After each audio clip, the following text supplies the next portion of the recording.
Episode 2 में हम neutron star के अंदर गए, क्रस्ट से लेकर सीक्रेट कोर तक। हमने देखा कैसे सरफेस 10 मिलियन डिग्रीज पर भी स्टील से ज़्यादा हार्ड रहती है, कैसे अंदर न्यूक्लियर पास्ता नाम का एलियन मटेरियल शेप बनाता है और कैसे कोर में मैटर टूट कर क्वार्क सोप बन सकता है, जहां फिजिक्स खुद कंफ्यूज हो जाती है। एपिसोड 2 एक सफ़र था न्यूट्रॉन स्टार के अंदर की दुनिया का, एक ऐसी दुनिया जो यूनिवर्स में कहीं और एग्जिस्ट नहीं करती।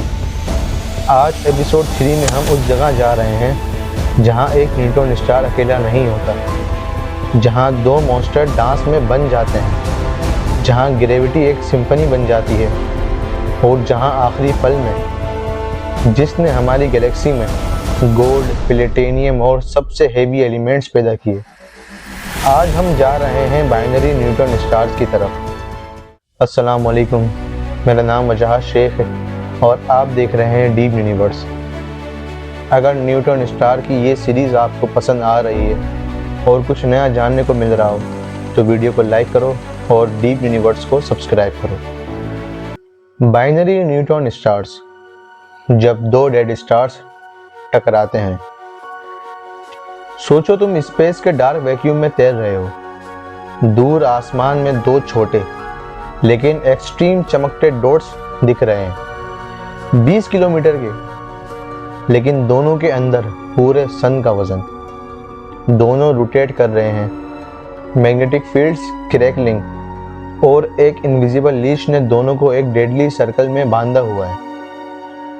हर सेकंड दोनों स्टार्स एक दूसरे की तरफ क्रीप कर रहे हैं, हर ऑर्बिट उनका डिस्टेंस थोड़ा सा कम करता है, हर चक्कर स्पेस टाइम हल्की सी ट्रेम्बल करती है। ये कोई नॉर्मल ऑर्बिट नहीं है, ये कोई नॉर्मल बाइनरी सिस्टम नहीं है। The most dangerous dance in the Cosmos. और एक दिन, बस एक दिन ये दोनों कोलाइड करते हैं, ऐसा धमाका जिसमें एनर्जी इतनी निकलती है कि पूरी गैलेक्सी एक पल के लिए ग्लेयर में ब्लिंक हो जाती है। तो चलो ये डेडली डांस देखते हैं। The deadly pair, binary neutron star की पैदाइश। बाइनरी न्यूट्रॉन स्टार्स तब बनते हैं जब दो मैसिव स्टार्स, दोनों सन से 8 से 20 गुना ज्यादा हेवी हों, एक पेयर में बॉर्न होते हैं। दोनों एक ही नेबुला में, एक ही क्रेडल में। पहले दोनों अपनी लाइफ जीते हैं, फ्यूजन चलती रहती है और फिर दोनों मर जाते हैं एक के बाद एक। दोनों सुपरनोवा एक्सप्लोड करते हैं, दोनों के कोर्स कोलैप्स करते हैं, दोनों न्यूट्रॉन स्टार बन जाते हैं। अगर किस्मत का डिजाइन मैच हो तो दोनों सुपरनोवा ब्लास्ट के बावजूद उनका ऑर्बिट ब्रेक नहीं होता, वो एक दूसरे के अराउंड लॉक रहते हैं। यही है बाइनरी न्यूट्रॉन स्टार सिस्टम। दो डेड स्टार्स लेकिन still active, still violent, still magnetic, एक ऑर्बिट में बंधे हुए। द ऑर्बिट, एक डांस जो स्लो नहीं होती।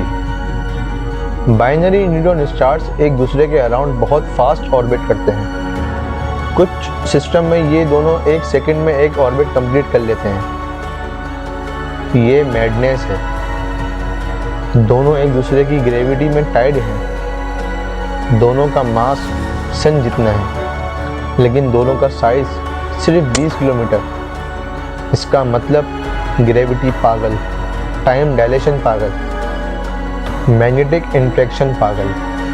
हर ऑर्बिट में ये दोनों थोड़ा थोड़ा एनर्जी लूज करते हैं, ग्रेविटेशनल वेव्स के फॉर्म में। स्पेस डूबता रहता है, स्पेस का फैब्रिक रिपिल होता रहता है। ये इनविजिबल वेव्स आउटवर्ड जाती रहती हैं और ये रिपल्स ही वजह है कि बाइनरी सिस्टम धीरे धीरे श्रिंक होता है। Like a cosmic couple dance, closer, closer, closer. Final 1 million years, slow death countdown. जब ऑर्बिट साइज कुछ 100 किलोमीटर्स रह जाए तब सिस्टम अनस्टेबल होने लगता है। दोनों न्यूट्रॉन स्टार्स बहुत ज़्यादा रोटेट करते हैं, उनके मैग्नेटिक फील्ड्स एक दूसरे को टेयर करते हैं और उनके क्रस्ट में मैसिव स्ट्रेस बिल्ड होती है।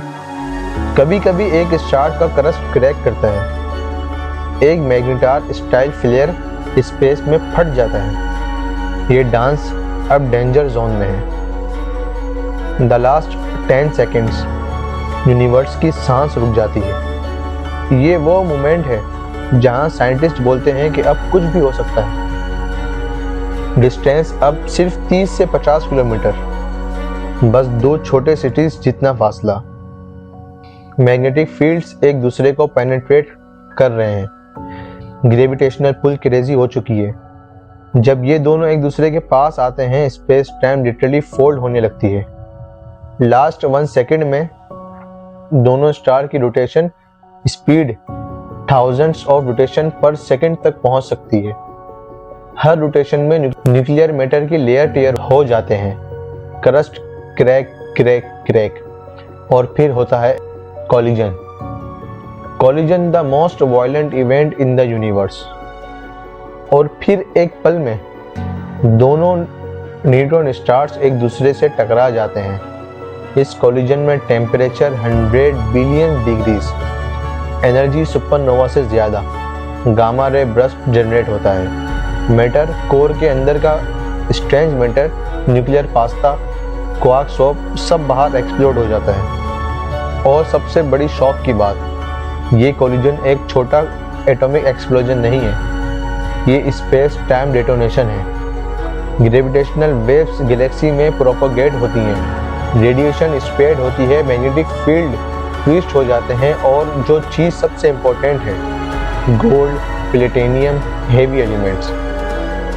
जो मैटर इस कॉलिजन से बाहर निकलता है, वही मैटर जमकर यूनिवर्स का सबसे हेवी एलिमेंट्स बनाता है। Gold, platinum, uranium, thorium, neodymium, rare heavier elements और वो सब मटेरियल्स जो हमारी अर्थ में छुपे हुए हैं। तुमने बिल्कुल सही सुना। तुम्हारी चेन, तुम्हारी रिंग, तुम्हारी गोल्ड की ज्वेलरी सब एक न्यूट्रॉन स्टार कोलिजन में बना था। अर्थ पे गोल्ड नहीं बनता, प्लैनेट्स में गोल्ड नहीं बनता, स्टार में गोल्ड नहीं बनता। गोल्ड सिर्फ एक जगह बनता है, बाइनरी न्यूट्रॉन स्टार्स कोलिजन्स। तुम्हारा सोना एक कॉस्मिक एक्सप्लोजन का गिफ्ट है। क्या अर्थ कभी ऐसा कोलिजन देखेगी? मिल्की वे में कुछ बाइनरी न्यूट्रॉन स्टार्स बिल्कुल एग्जिस्ट करते हैं, लेकिन उनका कोलिजन हमसे इतना दूर होता है कि अर्थ सेफ होती है। लेकिन लाइट का flash, gamma rays, gravitational waves, ये सब हम डिटेक्ट कर सकते हैं और हमने किए भी हैं। 2017 में ह्यूमैनिटी ने पहली बार बाइनरी न्यूट्रॉन स्टार्स कोलिजन को डिटेक्ट किया। ग्रेविटेशनल वेव सिग्नल इतना ब्यूटीफुल था कि साइंटिस्ट इमोशनल हो गए, क्योंकि वो सिग्नल्स एक डेड स्टार्स के डांस का फाइनल हार्टबीट था। Episode 3 and. एपिसोड 4 में हम देखेंगे मैग्नेटार्स, यूनिवर्स के सबसे डिस्ट्रक्टिव स्टार्स, जहां एक ही स्टार्स का मैग्नेटिक फील्ड पूरे सोलर सिस्टम को डिस्ट्रॉय कर सकता है, जहां एक क्रस्ट क्रैक अर्थ के 100 सूरज जितनी एनर्जी रिलीज कर सकता है और जहां स्पेस टाइम लिटरली टेयर होता है। अगर ये इन्फॉर्मेशन पसंद आई हो और कुछ नया जानने को मिला हो, तो डीप यूनिवर्स को सब्सक्राइब करो और कमेंट में अपनी थ्योरी शेयर करो।